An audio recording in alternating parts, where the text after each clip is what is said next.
আল্লাহ ধারাবাহিকভাবে এই 7টা বলছেন। তাহলে কয় ধাপে?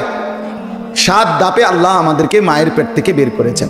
এই কথাইটা আল্লাহ কোথাও বলছে 1টা, বুঝাইছেন 7টা, কোথাও বলছে 2টা, বুঝাইছেন 7টা, কোথাও বলছেন 3টা, বুঝাইছেন 7টা। অর্থাৎ কথাটা আল্লাহ কখনো সংক্ষেপে বলছে, কখনো কি পূর্ণাঙ্গ বলছে, কিন্তু সবগুলো আয়াত একত্র করলে এটা বোঝা যায় যে মহান আল্লাহ আমাদেরকে মোট মায়ের পেট থেকে বের করার আগ পর্যন্ত 7টি ধাপে সৃষ্টি করেছেন। কয়টি ধাপে বলেন? আবারও বলছি, মাটি, বীর্য, জমাট রক্ত, গোশতের টুকরা, হাড্ডির কঙ্কাল, গোশতের আবরণ দিয়ে শরীর গঠন এবং রূহ ফুঁকে দিয়ে মায়ের পেট থেকে বের করে। এই হলো 1 নম্বর কথা। 2 নম্বর কথা, আল্লাহ তাআলা বলছে, বান্দা এরপর আমি তোমাদেরকে মায়ের পেট থেকে বের করে এনেছি। এই বের করে এনে এই পৃথিবীতে যখন আনলাম তখন তোমাদেরকে দিয়েছি আমি 3টা ধাপ। কয়টা? 1 সুম্মা ইউখরিজুকুম তিফলান, 1 নাম্বার, তোমাকে আমি মায়ের পেট থেকে বের করে এনেছি শিশু, এই শৈশবকাল। 2 এরপরে আমি তোমাকে বানিয়েছি এই শৈশবের এই ছোট্ট দুর্বল শরীরে ধীরে ধীরে আমি দিতে থাকছি প্রয়োজন পরিমাণ শক্তি, দিতে দিতে দিতে আমি বানিয়ে ফেলেছি পূর্ণ শক্তি যৌবন। 3 অতঃপর আবার যৌবনের ওই পূর্ণ শরীর থেকে আবার দুর্বলতা করতে করতে করতে 3য় ধাপে আমি এবার তোমাদেরকে আমি আল্লাহই বানিয়েছি বৃদ্ধ। কয়টা হইল? 3টা, শৈশবকাল, যৌবনকাল, বৃদ্ধকাল। আল্লাহ বলেন এই দুনিয়ার হায়াতে হলো এই 3টা। আর আগে কয়টা? কয়টা হইল? তিলকা আশারাতুন কামিলা, 10টা পূর্ণ। এই 10টা মহান আল্লাহ পাক আমাদেরকে বলছেন। এরপরে এবার আসেন, এখানে আমার একটু কথা, এটা আমি অর্থটা বলি। হুয়াল্লাযী খালাকাকুম, আর তিনি আল্লাহ যিনি তোমাদেরকে সৃষ্টি করেছেন, মিন তুরাবিন, মাটি থেকে, সুম্মা মিন নুতফাতিন, অতঃপর বীর্য থেকে, সুম্মা মিন আলাকাতিন, অতঃপর জমাট রক্ত থেকে।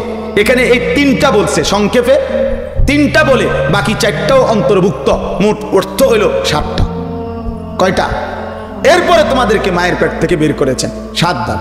এই জন্য একটা কথা সবসময় বলে রাখি, কিশোর ভাই, নওজোয়ান ভাই, জেনারেল শিক্ষিত ছেলেরাও বাবারাও যারা জেনারেল লাইনে পড়ালেখা করে, কোন সময় কোনো আলেমে দিন, মুত্তাকি আল্লাহওয়ালা আলেমে দিনের সরাসরি ওনার কাছ থেকে না বুঝে নিজে নিজে কোরআন শরীফের কোনো আয়াতের কিংবা রাসূলুল্লাহ সাল্লাল্লাহু আলাইহি সাল্লামের হাদিস মোবাইলে, ফেসবুকে, ইউটিউবে বাংলা তর্জমা দেখেই আপনি তর্ক করতে যাবেন না যে এটা হাদিসে এমন আছে। আমিও বলি এটা এমন হাদিসে আছে, কিন্তু প্রত্যেক বিষয় সম্পর্কিত একাধিক হাদিস আছে, প্রত্যেক বিষয় সম্পর্কিত একাধিক আয়াত আছে।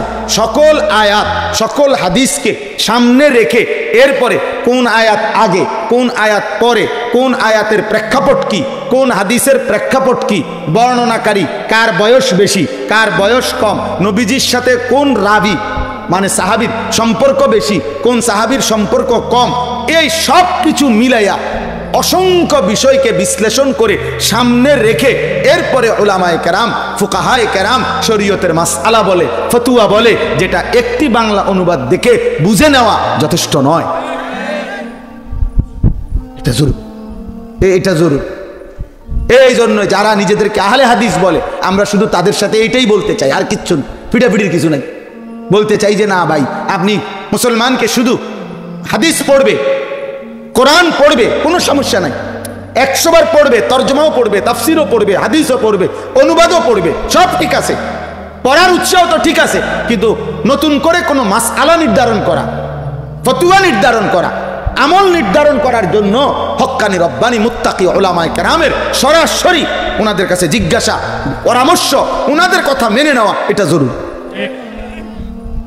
এটা জরুরি, এটা জরুরি। আপনি পুরা ফার্মেসির সবই ওষুধ হাতে নিয়ে নিয়ে দেখেন, কোনো সমস্যা নাই। যতটি সিরাপ আছে প্রত্যেকটা সিরাপের বোতলে ভিতরে এরকম ছোট ছোট কাগজ আছে, আপনি কাগজ খুইলা আপনি ফরেন, কোনো অসুবিধা নাই, মাটির মধ্যে করে শর্ট বিছাইয়া ফরেন, আপনি কোনো সমস্যা নাই। কিন্তু কাউরে চাইয়েন ওষুধ দিয়েন না, আপনি কাউরে ওষুধ দিয়েন না।